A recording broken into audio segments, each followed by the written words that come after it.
এখন আপনাদের সামনে হাওড়া জেলার অন্তর্গত সাকরাইল নিবাসী, বর্তমান উনি মুর্শিদাবাদ জেলার অন্তর্গত কাদোয়ায় অবস্থান করছেন আল মাদ্রাসাতুল কাদরিয়াতুল মুস্তারশিদিয়াল ভাইস প্রিন্সিপাল জনাব মাওলানা সিরাজুল আলী কাদরি সাহেব ওয়াজ করবেন। এখন আপনারা মেহরবানি করে এই জায়গা থেকে পবিত্র মসজিদ উঠে যাবেন না, তিনার বক্তব্য আপনারা শুনবেন মনোযোগ সহকারে। আসসালামু আলাইকুম ওয়া রাহমাতুল্লাহি ওয়া বারাকাতুহু।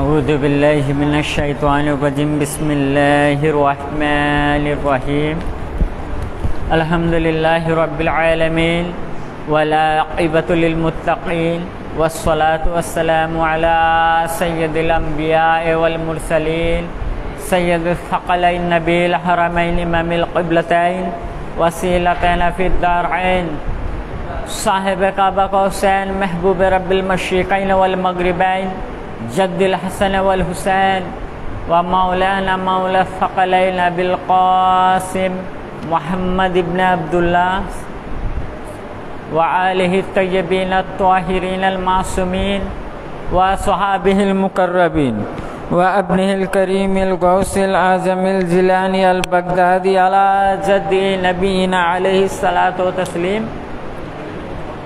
وابنه الكريم شيخنا ومولانا سيد الشيخ صهب علي القادري الحسن والحسين مدز الله العليم.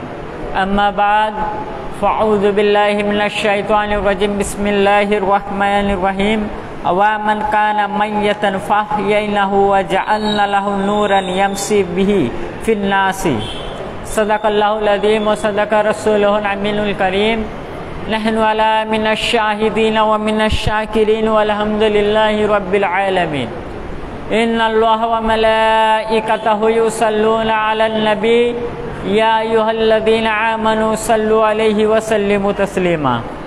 সকলে উচ্চস্বরে নবী ও আলে নবীকে হাজির ও নাজির জেনে দরুদে পাক করুন। আল্লাহুম্মা সাল্লি আলা সাইয়্যিদিনা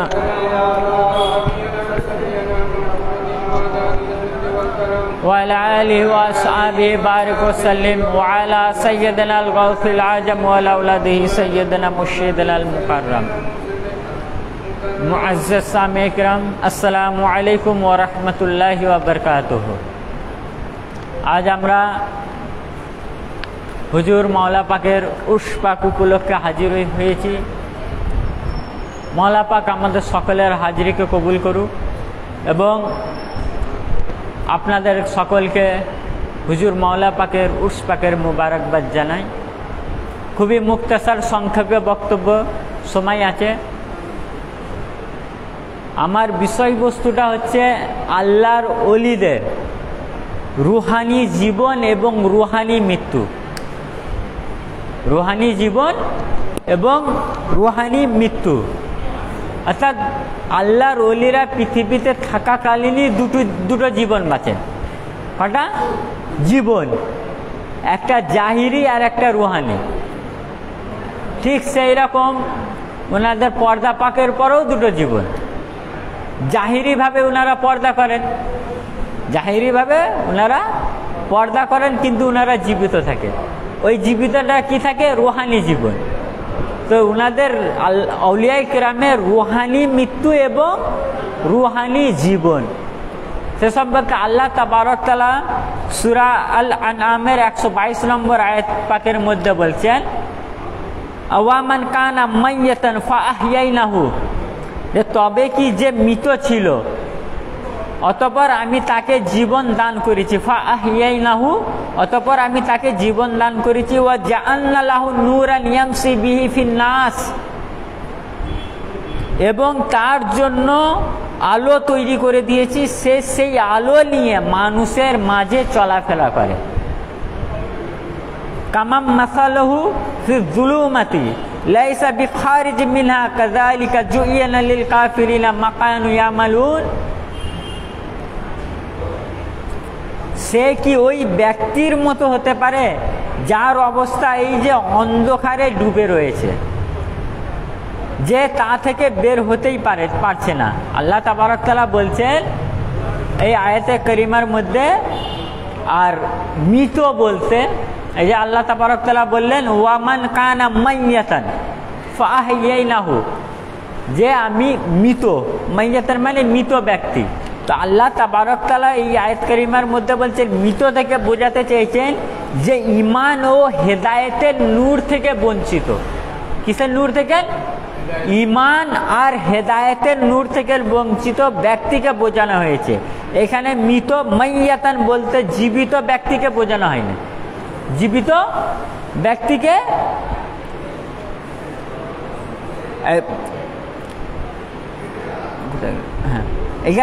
এখানে মৃত বলতে রুহের যে রুহ আছে আমাদের শরীরের ভেতরে, তো এই শরীরের ভেতর থেকে রুহ বার হবার পর যে আমরা কি করি, মানুষকে কাফন পরিয়ে দাফন করি, গোসল দিই, তো সেই ব্যক্তির কথা বলা হচ্ছে না। এখানে মাইয়াতান বলতে জীবিত ব্যক্তির কথা বলা হচ্ছে। শরীর থেকে রুহ বার হয়ে গেল, রুহ বার হয়ে যাওয়ার পর আমরা যেই ব্যক্তিকে জানাজা পড়াই, দাফন করি, কাফন পরাই, সেই ব্যক্তির কথা আল্লাহ তাবারক তাআলা বলছেন না। মাইয়াতান বলতে ওই জীবিত ব্যক্তিকে বোঝানো হয়েছে যার অন্তরে ঈমানের নূর আর হেদায়েতের নূর প্রবেশ করেনি, ওই ব্যক্তিকে বোঝানো হয়েছে। আবার কিছু লোক বলে না যে আল্লাহর নবী সাল্লাল্লাহু আলাইহি ওয়াসাল্লাম, আউলিয়া ইকরাম, আহলে বাইত পাক আলাইহিমুস সালাম তানারা মৃত, আপনারা তাদেরকে কিভাবে জীবিত মনে করেন? এই প্রশ্ন করে অনেকে, যে আল্লাহর ওলি এবং আম্বিয়া ইকরাম আলাইহিস সালাম সকলে তো মৃত, সকলে ইন্তেকাল করেছে, সকলে পর্দা করেছেন, তো আপনারা তাদেরকে তারা মৃত, তা আপনারা জীবিত কিভাবে মানেন? তো এই আয়াত পাকের মধ্যে সামান্যটুকু ভাবলেই বুঝে যাবে। তো একটাই উত্তর, আল্লাহ তাবারক তাআলা এখানে জীবিত ব্যক্তিকেও মৃত বলছেন। কি বলছেন? জীবিত ব্যক্তিকে আল্লাহ তাবারক তাআলা মৃত বলছেন। তো ঠিক যেইভাবে আল্লাহ তাবারক তাআলা যেইভাবে জীবিত ব্যক্তিকে মৃত বলছেন, ঠিক সেইভাবে উনারা জীবিত আছেন, এই কথাটা আরো আমার বক্তব্যটা এগুলো পরিষ্কার হবে। আর এটা ঠিক মতো মুখস্থ হয়নি, কারণ কালকেই নোটটা করেছি, মাদ্রাসায় খুব চাপ থাকে, তো নোটটাই কালকেই করেছি, সেই কারণে একটু প্রবলেম আছে। তো সুতরাং আবার কি এখানে কি বুঝে, কিছু ব্যক্তি এমনও থাকে তারা জীবিত থাকা অবস্থাও মৃত। কিছু ব্যক্তি আছে তারা জীবিত থাকা অবস্থায় মৃত, আবার অনেকে এমন ব্যক্তি আছে মৃত অবস্থাতেও জীবিত। এই আয়াত পাক থেকে এটাই বুঝে যাবে ব্যাখ্যায় আসলে, যে কিছু মানুষ আছে যারা জীবিত, যা আল্লাহই বলছেন ওয়ামান কানা মাইয়াতান ফাআহইনাহু, তারা মৃত ছিল, আমি তাকে জীবিত করলাম। কি দ্বারা জীবিত করলেন ওইটা পরে আসছি। তো আল্লাহ তাআলা ফরমালেন কি, ওই যে ব্যক্তি জীবিত ছিল অর্থাৎ চলাফেরা করত, জীবিত ছিল মানে কি, চলাফেরা করত, ওয়াজ করত, বক্তব্য করত, তাবলীগ করত, মানুষের মাঝে হেঁটে বেড়াতো, কথা বলতো, তো আল্লাহ তাবারক তাআলা ওই ব্যক্তিকে মৃত বললেন। আমরা বাহ্যিক দৃষ্টিকে দেখছি কি, আমরা জীবিত, আমি কথা বলছি এখন আপনাদের সামনে, তো আমি কি জীবিত, কারণ আমার শরীরের ভেতরে রূহ আছে, আপনারা দেখছেন আমি জীবিত, ইনি বসে রয়েছেন আমরা দেখছি ইনি জীবিত। ঠিক শরীর জীবিত মনে কি, যেমন আল্লাহ তাবারক তাআলা জীবিত ব্যক্তিকে মৃত বলছেন, দৈহিক বিবেচনায় সে ব্যক্তিটা জীবিত, দৈহিক বিবেচনায় আমি জীবিত, কারণ আমার শরীরে রূহ আছে, আমার হাত পা চলছে, আমি কথা বলছি, এই দিকটা দিয়ে দেখে যদি কেউ বিচার করে তাহলে আমি জীবিত, এই দিকটা দেখে যদি বিচার করে তাহলে আমি জীবিত। কিন্তু আল্লাহ তাবারক তাআলা আমাদের মতোই ব্যক্তিকে মৃত বলছেন। অতঃপর আল্লাহ তাবারক তাআলা তারপরে ইরশাদ করেন, আমি তাকে জীবিত করেছি, ফাআহইনাহু, আমি তাকে জীবিত করেছি, মৃত ছিল অথচ তারপর জীবিত করেছি। এখানে জীবিত বলতে কোন ব্যক্তি, যারা কথা বলছে তাদেরকে বোঝাচ্ছে, ভালো করে বুঝছেন, মরে যাওয়া ব্যক্তি না, বা জন্ম লাইনে এই ব্যক্তিকে বোঝানো হচ্ছে না, যারা জন্ম নিয়েছে, তারা কথা বলে, কাজ করে, খাওয়া দাওয়া করে, সব কিছু করে, তাদেরকে আল্লাহ মৃত বলছে। তারপরে জীবিত। তো জীবিত কিভাবে করলেন? ফাআইনাহু ওয়া জাআলনা লাহু নূরান, তাদের মধ্যে আমি তাকে জীবিত করেছি এবং তাকে ঈমানের নূর, হেদায়েতের ও জ্ঞানের নূর, আল্লাহর নৈকট্য, হেদায়েতের নূর, আল্লাহর নৈকট্যের নূর, বেলায়েতের নূর দান করে আমি তাদেরকে জীবিত করেছি। কিসের নূর দ্বারা? বেলায়েতের। ওয়া জাআলনা লাহু নূরান, যে আমি তাদেরকে নূর দান করেছি। কিসের নূর? বেলায়েতের নূর, ঈমানের নূর, জ্ঞানের নূর। এই নূর দিয়ে আল্লাহ তাবারক তাআলা জীবিত করলেন। তারপর এখানে কি বোঝা গেল? যার কাছে ঈমানের নূর নাই, হেদায়েতের নূর নাই, বেলায়েতের নূর নাই, তারা আল্লাহর কাছে যে জীবিত থাকা অবস্থাতেও মৃত। তারা জীবিত নাই, তারা আল্লাহর কাছে মৃত। কিন্তু যার কাছে হেদায়েতের নূর, বেলায়েতের নূর, ইলমের নূর আছে, তারা হচ্ছে জীবিত আল্লাহর কাছে। এবং আল্লাহর নিকট মৃত জীবিতর সংজ্ঞা অন্য কিছু। আল্লাহর নিকট যে নূরের আলো থেকে বঞ্চিত সে মৃত, আর যে নূরের অধিকারী সে জীবিত। যে নূরের আলো থেকে বঞ্চিত সে নিজেই তো মৃত। যে নূরের আলো থেকে বঞ্চিত, আমার কাছে নূর নাই, আমার কাছে নূর নাই, তো আমি তো নিজেই মৃত। তাহলে যারা নূরের অধিকারী হয়ে জীবিত হয়েছে তাদের অবস্থা বুঝবে কি করে? যদি কেউ মৃত হয়, আমি নিজে মৃত, তাহলে আমি জীবিত ব্যক্তির অবস্থা বুঝবো কি করে? বোঝা অসম্ভব। তো আল্লাহর ওলিরা কারা? তারা আল্লাহর নূর প্রাপ্ত, আল্লাহর নূর প্রাপ্ত। তো যারা নূর প্রাপ্ত হয়ে জীবিত হয়েছে, তা আমাদের মতো মৃত ব্যক্তি তাদের অবস্থা বুঝতে পারবে না। তারপরে যে যদি রূহ দেহের ভেতরে থাকে, এই আয়াত পাঠ দেখি বোঝে, যদি রূহ আমার দেহের ভিতরে আছে, তো কোরআন বলছে, কোরআন কি বলছে? তাকে মৃত বলছে।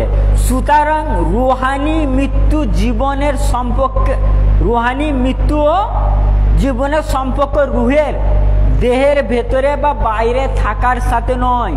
রূহ ভেতরে ছিল তখনই মৃত ছিল, রূহ দেহ থেকে বেরিয়ে গেল তখনও কি মৃত হলো, কোনো পার্থক্য হলো না, কারণ সে তো আগেই মৃত ছিল। এমনও হতে পারে যে রূহ দেহ থেকে আলাদা হয়ে গেল, কিন্তু নূরের অধিকারী হবার কারণে জীবিত।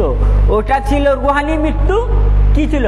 যখন নূরের অধিকারী ছিলেন তো রূহ ভেতরে ছিল, রূহটা বার হয়ে গেল উনার, তাহলে ওইটা কি হলো? ওইটা রুহানি মৃত্যু। আর তারপরে রূহ বার হবার পরে যে জীবনটা পেলেন, ওইটা হলো রুহানি জীবন।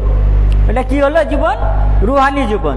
এবং যারা আল্লাহর নূরের অধিকারী হন, যারা নূরের অধিকারী হন, তাদেরকে মৃত্যু মারার জন্য আসে না। আর যারা এই নূরের অধিকারী হয় না, নূরের অধিকারী হয় না, তাদেরকে মৃত্যু মারার জন্য আসে।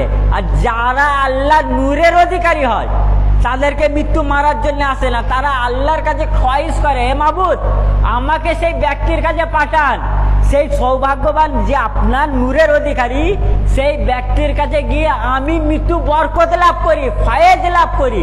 তাদেরকে মৃত্যু মারার জন্য নয়, তাদেরকে চুম্বন করার জন্য আসে। তারা মরে না। আল্লাহর ওলিরা জীবিত, আল্লাহর ওলিরা জীবিত। তারপরে তাদের কিভাবে এই জীবিত হয়ে গেছে? ওই জীবনের পরে আর কোনো মৃত্যু নাই। আল্লাহ তাআলা ফরমাইলেন কি? তবে কি যে মৃত ছিল, অর্থাৎ বেলায়েতের নূর থেকে বঞ্চিত ছিল, আমি তাকে জীবিত করে দিয়েছি। কিভাবে? তাকে নূর দান দিয়েছি, নূর দান করেছি। যাকে নূর দান করা হয় সে জীবিত হয়ে যায়, যেহেতু নূর রুহের মধ্যে থাকে। কার মধ্যে থাকে? নূর শরীরে থাকে না। আল্লাহ যে নূর দিচ্ছেন, সেই নূরটা শরীরে নাই, সেই নূরটা থাকে কোথায়? রুহের ভেতরে, আত্মার ভেতরে থাকে, আত্মার মধ্যে থাকে সেই নূরটা। তো যেহেতু নূর রুহের মধ্যে থাকে, সুতরাং যে জীবন নূর থেকে লাভ হয় তা মৃত্যুতে শেষ হয় না, বরং তা জারি থাকে। কারণ রুহানি ও নূরানি জীবন তার দৈহিক জীবনের প্রয়োজন হয় না। দৈহিক জীবনের চাহিদা তার চাহিদা নয়, বরং তার থেকে ঊর্ধ্বে যায়। অতঃপর নূর তার ফায়েজ দ্বারা তাদের দেহকে কি করে? সেই নূরটা রূহ থেকে আছে, তো সেই নূর তার ফায়েজ দ্বারা তাদের দেহকে কি করে? তরতাজা রাখে। তো যারা আল্লাহর ওলিরা মাঝেরাও জীবিত আছেন, কারণ উনাদের ভেতরে যে রুহে যে আল্লাহর নূর ছিল, সেই নূরটা তানাদের দেহকে তরতাজা রেখেছেন। যে অনেকে বলে না যে আল্লাহর নবী সাল্লাল্লাহু আলাইহি ওয়াসাল্লাম আল্লাহর ওলিগণ লাউজুবিল্লাহ মরে মাটিতে মিশে গেছেন, তারা মিশবেন কি করে? তারা মিশবেন কি করে? কারণ সেই যে নূরের অধিকারী হয়েছে, ওই নূরটা কোথা থাকে? রুহে। সেই রুহটা তানাদের দেহকে তরতাজা রাখে। যেমন সূর্যের আলো, সূর্যের আলো যদি কোনো গাছপালাতে না পড়ে তো সেই গাছপালা কি হয়ে যায় বলেন? মারা যায়। যদি সূর্যের আলো গাছপালাতে পড়তে বাধা দেওয়া হয় তো সেই গাছপালা বেঁচে থাকে না, সেই গাছপালা মৃত্যুবরণ করে, তার পাতা ঝরতে শুরু হয়ে যায়। ওই সূর্যের রশ্মি, সূর্যের আলোটা, সূর্যের নূরটা গাছপালাকে জীবিত রাখে। ঠিক সেই রকম সেই নূর, সেই নূরটা আল্লাহর নবীদের, আল্লাহর ওলিদের শরীরটাকে কবরের মধ্যে, মাজার পাকের মধ্যে জীবিত রাখে। তারপরে আল্লাহ তাবারক তাআলা বলছেন এই আয়াত পাকের মধ্যে, পরের অংশই বলছেন নূরান ইয়ামসি বিহি ফিন নাস, যাকে আমি, যে মৃত ছিল তাকে জীবিত করলাম কি দ্বারাই? নূর প্রদান করে। তো সেই নূর প্রদান করা হলো, তারা নূরের কি হলেন? অধিকারী হলেন। তারা কিসের? নূরের অধিকারী হলেন। শুধু নূরের অধিকারী হলেন না, তারপরে আল্লাহ তাবারক তাআলা বলছেন নূরান ইয়ামসি বিহি ফিন নাস, ও এখন ওই বান্দা নূর নিয়ে আল্লাহর সৃষ্টির মাঝে চলে। যাকে ওই নূর দান দেওয়া হলো, তো সেই নূরটা নিয়ে সেই বান্দা কি করে? আল্লাহর সৃষ্টির মাঝে চলাফেরা করে। এখানে স্বয়ং নূরের অধিকারী হওয়া এবং সৃষ্টির মাঝে নূরের ফয়েজ বিতরণ করা, উভয়ের কথা উল্লেখ আছে। যেন আল্লাহ তাবারক তাআলা ফরমাইছেন যে আমি তাকে নূরের দৌলত দান করেছি, এবং অতঃপর সে নূর দ্বারা শুধু নিজের অন্তরকেই আলোকিত করে না, নিজের অন্তরকে আলোকিত করে না, শুধু ওই নূরের অধিকারীর অন্তরই আলোকিত হয় না, বরং অন্যদের মাঝে নূর বিতরণ করে। যে নূর নিয়ে চলাফেরা করছে, তার কাজ কি? নূর নিয়ে চলাফেরা করছে, তো তাদের কাজ কি? তাদের কাজ হচ্ছে শুধু সেটাই নয়, তাদের কাজ হচ্ছে সেই নূরটা মানুষের মধ্যে বিতরণ করা। কেমন? এই নূর, যাদের মধ্যে এই নূরের অধিকারী হয়েছে, তারা জ্ঞান লাভ করেছে, বেলায়েত লাভ করেছে, যে কোয়ালিটি সে কোয়ালিটির জায়গায় পৌঁছেছে। তো যেমন আলা হুজুর পাক আলাইহিস সালামের খাদেমরা ছিলেন, আলা হুজুর পাক আলাইহিস সালামের খাদেমরা ছিলেন, তাদের কিসের জ্ঞান লাভ হয়েছিল? কশফে কুবুরের জ্ঞান লাভ হয়েছিল। কিসের? কশফে কুবুর। অর্থাৎ উনারা এক জায়গায় বসে, কশফের জ্ঞান, উনারা এক জায়গায় বসে সব কিছু দেখতে পেতেন। কি করতেন? সব কিছু দেখতে পেয়েছেন। তো আলা হুজুর পাকের আলাইহিস সালাম পাকের মুরিদরা ছিলেন।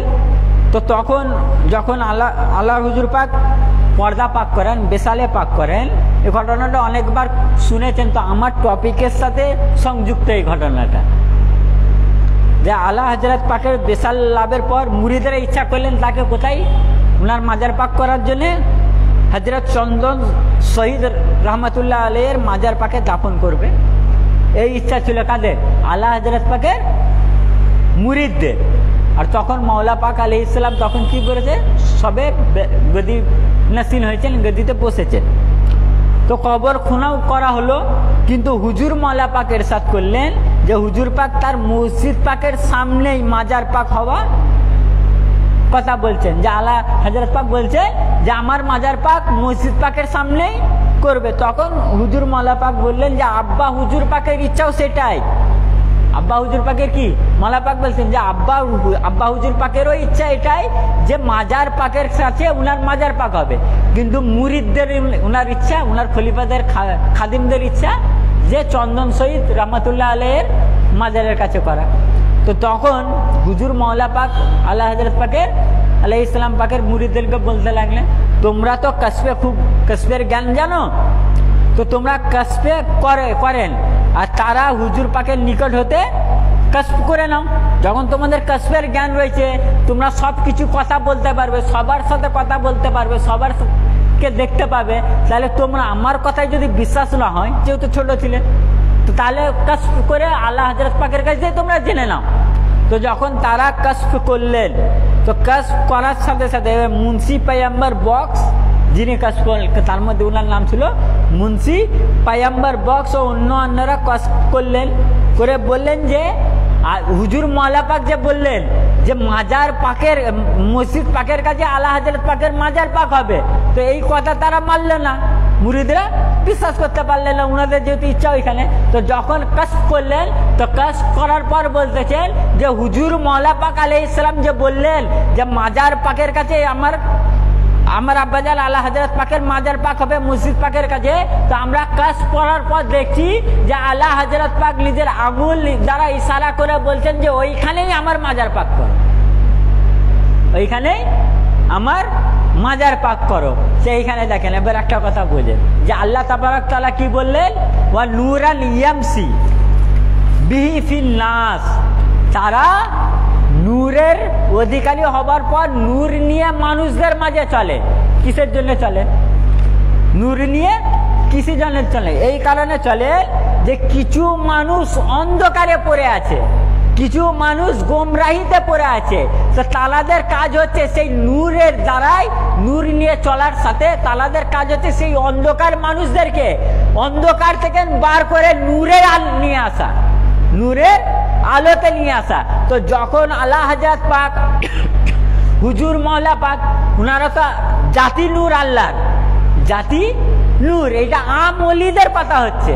কাদের কথা হচ্ছে? এই যে কথা যে আল্লাহ তাবারক তাআলা বলছে, এটা আম ওলিদের কথা হচ্ছে, যারা আল্লাহর নবী সাল্লাল্লাহু আলাইহি ওয়াসাল্লাম নূর থেকে সৃষ্টি, তাদের কথা হচ্ছে না। তো আল্লাহ হযরত পাক এবং মওলা পাক কিসের তৈরি? নূর পাকের তৈরি। এনারা হচ্ছে না হুজুর রাসূল পাক সাল্লাল্লাহু আলাইহি ওয়াসাল্লাম নূরের থেকে সৃষ্টি, ইনারা আমলি না, নবী পাকের আল্লাহ তাবারক তাআলা জাতির নূর থেকে এসেছেন। তো ইনারা যখন ইনাদের মুরিদদের মাঝে থাকেন, তো ইনারা তাদের ভেতরে এই নূর পৌঁছান। কিসের নূর? এই বেলায় হেদায়েতের নূর তানাদের ভেতরে পৌঁছান। তো যখন আল্লাহ হযরত পাক এবং মওলা পাকের স্পর্শ ওই মুরিদগণ করলেন, তখন তানাদের ভেতরে কিসের নূর প্রবেশ করলো? কাশফে কুবুরের নূর প্রবেশ করলো। তারা এই পৃথিবীতে থেকে এক জায়গা থেকে বসে সমস্ত কিছু দেখতে পায়। কি দেখতে পায়? সমস্ত কিছু দেখতে পায়। আর হুজুর গস পাক বলছেন কি, বিলাদুল্লাহি মুলকি তাহতা হুকমি, যে আল্লাহর রাজত্ব এবার আমার হুকুম করে চলে। এবং কি বলেছেন হুজুর মওলা পাক, হুজুর গস পাক আলাইহিস সালাম, যে এই দুনিয়াটাকে আমার এই হাতের তালুতে সরষে দানার মধ্যে দেখতে পায়। তো এটা কি জীবনে দেখতে পান? ওইটা রুহানি জীবনে দেখতে পান, উনাদের নূরানি জীবনে দেখতে পান, উনাদের কি জীবনে? নূরানি জীবনে দেখতে পান। জাহিরি জীবনে আমরা দেখছি যে হুজুর পাক বসে আছেন, কিন্তু উনারা রুহানি জীবনে পুরো পৃথিবী দেখে বেড়াচ্ছেন। আপনি এইখানে কি করছেন সমঝেন? হুজুর পাক 4 নম্বর পাকে বসে আছেন। বাংলাদেশে কি হচ্ছে? উনার মুরিদরা কি করছেন? উনারা রুহানি ভাবে সমস্ত কিছু দেখছেন, উনার চোখের সামনে হচ্ছে। বর্ধমানের মুরিদেরা কি করছে? হুজুর পাক তিনার রুহানি জীবন দ্বারা দেখতে পাচ্ছেন, চোখের সামনে হচ্ছে। আপনি কি করছেন? এখানে বসে কি করছেন? হুজুর পাক ঘরে বসে, উনার কামরা পাকে বসে উনার রুহানি জীবনের মাঝে দেখতে পাচ্ছেন যে আমার মুরিদরা কি করছে, আমার মুরিদরা কষ্টতে আছে, আমার মুরিদরা ভালো আছে, কি অবস্থায় আছে তারা দেখছে। কিভাবে? রুহানি জীবনের মানে। তা এবার দেখেন আর একটা উদাহরণ, এটা হলো আমলিদের উদাহরণ। দেখেন কেমন। হযরত শেখ রুজহান বকলি রহমতুল্লাহ আলাইহি আল্লাহর ওলি ছিলেন। কি ছিলেন? আল্লাহর ওলি, এবং সিরাজের বাসিন্দা ছিলেন। সিরাজ বলে একটা জায়গা আছে, ওইখানের বাসিন্দা ছিলেন। তো ইনি মস্ত বড় আল্লাহর ওলি ছিলেন, এবং কি করছেন? মুহাদ্দিসদেরকে হাদিসের শিক্ষা দিতেন, হাদিসের দর্শ দিতেন। তো উনি নিজের খানকাতে বসে থাকতেন।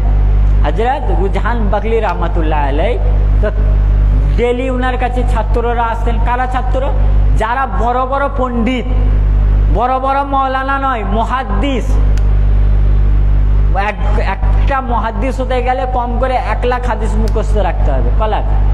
1 লাখ হাদিস, মিনিমাম 1 লাখ হাদিস মুখস্থ রাখতে হবে, তবে সে মুহাদ্দিস হতে পারবে। তো ওই রকম ব্যক্তিরা উনার কাছে হাদিসের দর্শ করতে আসতেন। তো উনি বসে কি করতেন, সমস্ত মুহাদ্দিসরা শোনাতেন, হাদিস পড়তেন। হাদিসের সনদ অর্থাৎ রাবি, এই হাদিসের রাবি ঠিক আছে কিনা উনার কাছে যাচাই হতো। তো আসতেন উনি, মুহাদ্দিসরা হাদিস শোনাতেন, উনি বসে থাকতেন। ওনার চুপ করে বসে থাকা মানে হাদিসটা হচ্ছে সহি, ওর সনদ সহি, ওর রাবি সহি, হাদিসটা সহি। আর যখন উনি বসে থেকে থেকে মাথা লাড়িয়ে দিতেন তাহলে ওই হাদিসটা ভুল। তো এরকম ডেলি হতো। সে একদিন আবার এক ছাত্রের জামাত আসে, এসে একজন একটা হাদিস শোনাতে লাগে, তো লাগাবার শোনার সাথে সাথে উনি মাথা নাড়েন। মাথা নাড়া মানে হয়ে গেল ওইটা ভুল, ওর হাদিস সহি না।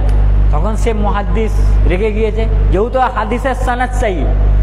মুহাদ্দিস তর্ক দিচ্ছে যে অমুক অমুক মুহাদ্দিস এই হাদিসটাকে সহি বলেছে, অমুক অমুক মুহাদ্দিস এই হাদিসটাকে নিজের কিতাবে লিখেছে, এর অমুক অমুক রাবি, এরা সহি, এরা বিশ্বস্ত, এরা নির্ভরযোগ্য, সমস্ত মুহাদ্দিস এই হাদিসটাকে সহি বলছেন, আর আপনি ভুল বলছেন।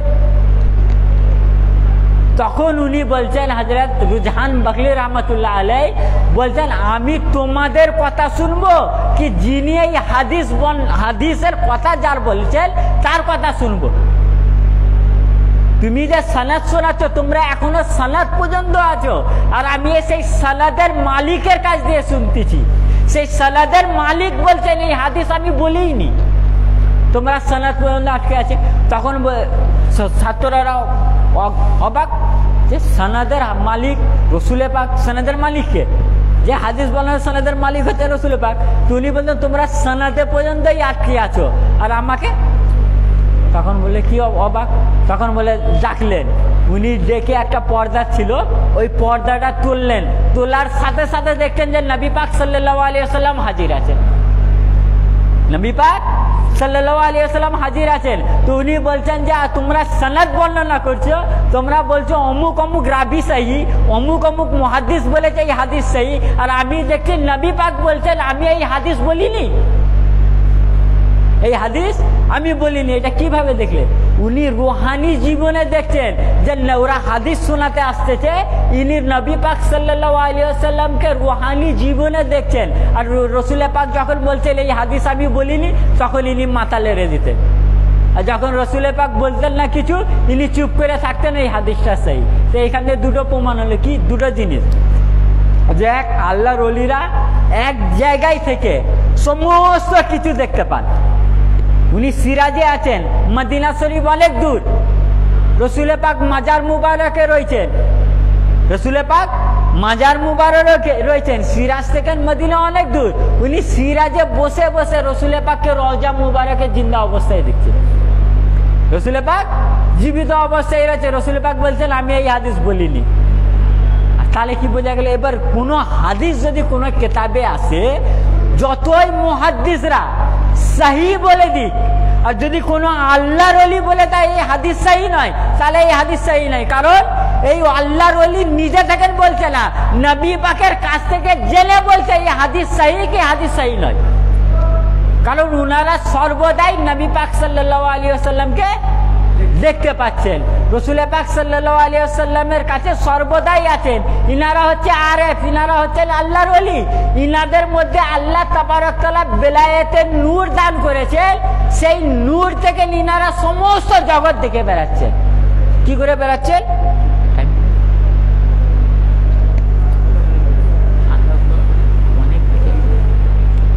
তো কি করতে পান? সমস্ত কিছু দেখতে পান। এরকম হুজুর মাওলা পাক আলাইহিস সালাম, যাই হোক আমার টাইম হয়ে এসেছে, আমি শর্টে করছি এই ঘটনাটা বলে নিয়ে। হুজুর মাওলা পাক শুধু এক জায়গায় না, এক জায়গায় থেকে সমস্ত জায়গায় হাজির থাকতেন, সমস্ত জায়গায় হাজির থাকতেন।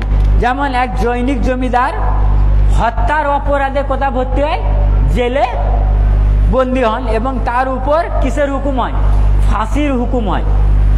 তো তিনি হুজুর মওলা পাকের একজন বিশিষ্ট আশিক ছিলেন এবং তার বন্ধু হাজী মোহাম্মদ এহসান হুজুর মওলা পাকের নিকটে পাঠান। তার বন্ধুকে হাজী মোহাম্মদ এহসানকে হুজুর মওলা পাক আলাইহিস ইসলামের নিকটে পাঠান। কিসের জন্যে? যে উনার উপর দয়া করা হোক, যে উনার হত্যার অপরাধে উনি বন্দী এবং উনার উপর কিসের হুকুম হয়েছে? ফাঁসির হুকুম হয়েছে। তো ফাঁসির হুকুম হবার কারণে মওলা পাকের কাছে পাঠিয়েছে।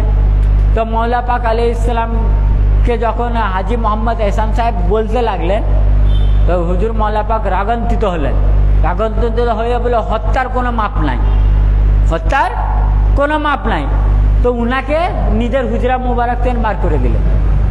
আবার উনি যেহেতু উনার বন্ধুর এই অবস্থা দেখে তো উনি আবার হুজুর পাকের কাছে আসলেন, মওলা পাকের কাছে। তা আসার পর সেই একই ঘটনা। তো যখনই আবার হুজুর মওলা পাকের মনে পড়ে যাচ্ছে না হত্যার অপরাধে বন্দী আছে, তার ফাঁসির হুকুম হয়েছে, তো হুজুর পাক আবার তাকে হুজরা মুবারক থেকে কি করেন? বার করে দেন। তো আবার তার খানিকক্ষণ পর আবার সেই বন্ধু আসেন, হাজী মোহাম্মদ এহসান সাহেব আসেন। তা আসার পর হুজুর মওলা পাক আলাইহিস সালাম তখন ওনার মনে দয়া জাগলো। তো দয়া জাগার পর বলছেন যে যা, তোর বন্ধু এই সবে তওবা করেছে এবং সে বিনা অপরাধে জেল থেকে রেহাই পাবে। কি করবে? আমার কাছে এই সবে তওবা করেছে এবং বিনা অপরাধে জেল থেকে রেহাই পাবে। তো এই হাজী সাহেব কি করলেন? এই কথাটা শোনার পর উনি বাড়ি ফিরে এলেন। তো বাড়ি ফিরে এসে বলছেন যে ওনার বন্ধুর সাথে দেখতে পেলেন খুশি অবস্থায়, যেহেতু মওলা পাক বলেছেন মানে বিশ্বাস, মওলা পাকের মুরিদ, মওলা পাকের আশিক। তো মওলা পাক বলেছেন মানে উনি দৃঢ় বিশ্বাসে বাড়ি ফিরলেন। তো বাড়ি ফিরে আনন্দেই আছেন। তো ওনার বন্ধুর সাথে যখন দেখা হয় তখন ওনার বন্ধুকে উনি জিজ্ঞাসা করেন, আপনি কি জামিনে ফেরত এসেছেন? বলে না, আমি বিনা অপরাধে ফেরত এসেছি। তখন উনি বলেন যে কি করে? বলে যখন আমি যে জামিনে ফেরত এসেছি তখন আমার কাছে মওলা পাক আলাইহিস সালাম এসেছিলেন। আমি তানার হাতে তওবা করেছি, তানার কাছে তওবা করেছি এবং তিনি আমাকে বিনা অপরাধে বার করিয়েছেন এবং বলেছেন যে পৃথিবীর যতই বাদশা হোক না কেন তোকে কেউ শাস্তি দিতে পারবে না, কারণ এই হুকুমটা আমার নয়, এই হুকুমটা হুজুর গস পাক আলাইহিস সালামের। তো সেই বন্ধুটা হাজী মোহাম্মদ এহসান বলেন, তো যখন এই হুজুর মওলা পাক যেটা বলেছিলেন যে আমার এই সবে তওবা করেছে ওই কথাটা আর এর কথাটা মিলিয়ে দেখি যে একই ডেট একই সময়ে, অর্থাৎ হুজুর মওলা পাক নিজের হুজরা মুবারকে রয়েছেন হাজী মোহাম্মদ এহসান সাহেবের কাছে, আবার সেই মুহূর্তে হুজুর মওলা পাক সেই ব্যক্তির কাছেও রয়েছে। সেই ব্যক্তিটা কোথায়? জেলে। কিভাবে সম্ভব? এটা ইনাদের রুহানি জীবন, নুরানি জীবন বলেই সম্ভব। তো মুআজ্জাজ, যাই হোক, আমার মুখতাসার বক্তব্য এখানেই শেষ করলাম। ওয়া মা আলাইনা ইল্লাল বালাগ। আসসালামু আলাইকুম ওয়া রাহমাতুল্লাহি ওয়া বারাকাতুহু।